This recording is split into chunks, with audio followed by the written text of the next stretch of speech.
Today we are going to explore a natural solution for a common issue, bad breath, also known as halitosis. Let's dive in and understand what causes this problem and how ginger can help address it. Bad breath is often the result of bacteria in your mouth. These bacteria break down food particles and produce sulfur-containing gases that have an unpleasant odor. Ginger contains a compound called gingerol. Gingerol's antibacterial and antioxidant capabilities work together to tackle bad breath in two ways. Number 1, kills bacteria. Gingerol's antibacterial properties can eliminate the bacteria that produce the foul-smelling sulfur compounds. Number 2, neutralizes odors.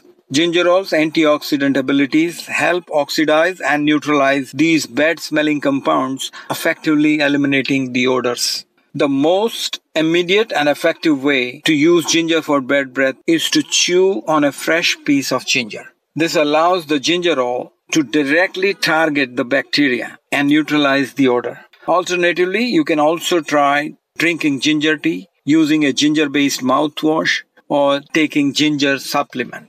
However, chewing fresh ginger remains the best and fastest method. By killing the bacteria and neutralizing the odor-causing compound, ginger can help you freshen your breath and regain confidence. Ginger, with its potent gingerol content, is a natural and effective remedy for bad breath. Remember, if you have persistent or severe bad breath, it's always a good idea to consult a medical professional to rule out any underlying health conditions.